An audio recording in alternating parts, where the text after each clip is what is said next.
Ready? Go. Ako po ay si Delia Regina Mangawang mula sa Dublin, Ireland. Proud overseas Filipino investor ng Melody Plains, Sorrento, Oasis at Studio Scene.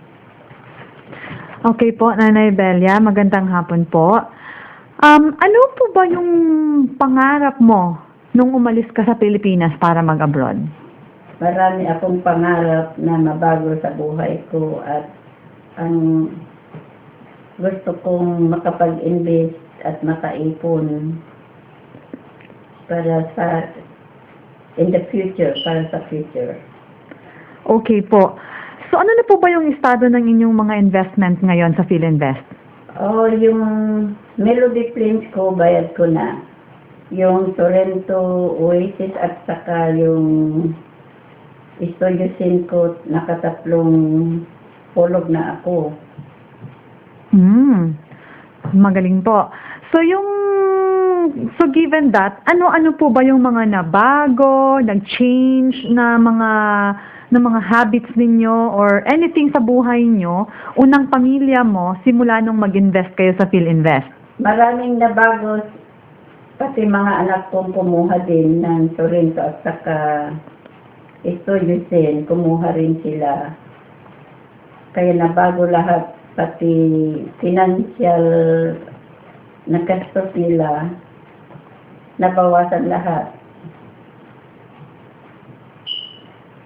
Ganun po ba? Tapos nabanggit niyo po kanina na nung nasa Hong Kong pa kayo, nagkaroon kayo ng camaraderie at nagkaroon kayo ng mga bagong kaibigan. Oo, meron kaming association doon ng homeowners, PhilInvest Association doon.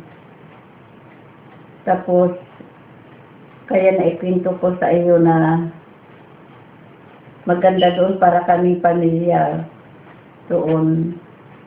Dito rin marami rin kaming mimit na mga bagong kaibigan dahil sa PhilInvest. Okay po.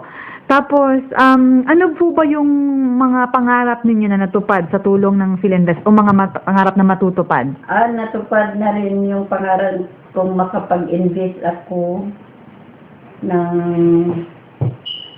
paupahan ko balang araw pag-retire ko na galing sa pawis ko, na hindi na ako hihingi ng tulong sa mga anak ko dahil meron din silang mga buhay. Kaya prepared na ako. Okay po. So, maraming salamat po at magandang hapon. Sa PhilInvest, proud overseas Filipino investor ako. Ayan po, salamat.